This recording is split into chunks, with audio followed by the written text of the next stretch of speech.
नमस्कार. लोक म्हणतात कावळे आले की पाहुणे येतात, पण आमच्या घरी ना हे कावळेच आमच्या हक्काचे पाहुणे बनलेत. रोज सकाळी न चुकता ते आमच्या खिडकीत येतात. अगदी हक्काने आपल्या चोचीने गाट्या खातात, गटागट पाणी पितात. त्यांना बघून ना असं वाटतं की त्यांना आमचं घर हे त्यांचंच घर वाटायला लागलंय.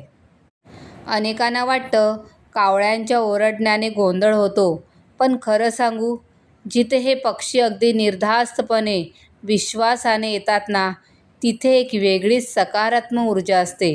हे कावळे जेव्हापासून आमच्या घरात असे हक्काने यायला लागलेत, तेव्हापासून घरात एक वेगळीच शांतता आणि समाधान जाणवतं.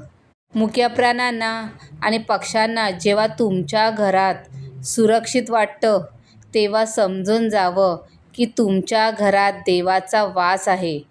हा केवळ एक पक्षी आणि माणसांचा संबंध नाही, तर हा एक अतूट विश्वास आहे. आपल्याला निसर्गाशी जोडलं जाण्यासाठी खूप मोठ्या गोष्टी करायची गरज नसते. फक्त एका लहानशा खिडकीत थोडं अन्न आणि पाणी ठेवलं तरी त्या बदल्यात आपल्याला अपार आनंद मिळतो. तुम्हीही तुमच्या खिडकीत मुक्या पक्ष्यांसाठी पाणी आणि अन्न ठेवायला विसरू नका.